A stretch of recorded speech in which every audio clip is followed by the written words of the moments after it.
Angela, a lovely young lady walking alone in the street, looking left, right, up, down, and everywhere.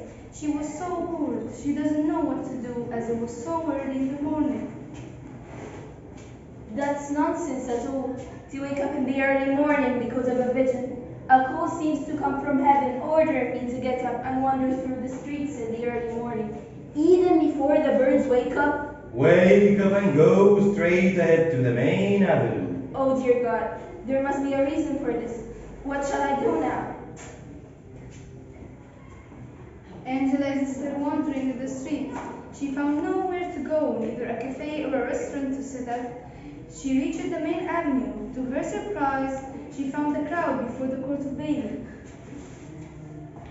What's going on in here, sir? What's this hustle about? Today is the trial of the murderer who slayed the old village lady in Balmont Street. A trial of murderer. When did this crime take place? How come? Didn't you hear about this crime? Everyone's talking about it. That's the most hideous I've heard about ever since I started to work here. Thank you, sir. I will go inside and see what's happening. I will go inside and see what's happening in the court. At least I can waste some of my time. Angela steps into the court, turning right into the trial room. She had a glance and saw only a few people in the room, a judge, juries, an attorney, and a middle-aged man standing aside. It's clear that he is a convict. She managed to enter into the room, sit on the back bench, and observe the conversation. As I mentioned before, Mr. Carter wasn't at the crime scene at this time. He says that he was working at the house repairing a door. There is no evidence that proves his absence from the scene. What's more, we found his fingerprints in the stain. I was doing some repairs there. I'm a carpenter. It's natural to find my fingerprints. You have no reason to interrupt us. All charges are against you. He said during his investigations that he was doing some repairs on other people's houses, but they are on vacation now. I feel like I saw this man before, and I feel he's innocent. I can't remember where I saw him before. I shall write this down on my notes. You have to give me the final announcement for this case. I said by investigators that he was in the McCarters' house at 26 September doing some repairs. But we can't reach the McCarters now as they are on vacation. And Please, sir, for God's sake, I remember the young lady was there. She took my pencil, but I can't remember who she was. stop murder! It's all set. You're going to sit in the chair. As soon as Angela heard the name McCarters, she opened her block note as if she remembered something. She jumped to her feet and rushed into the judge directly.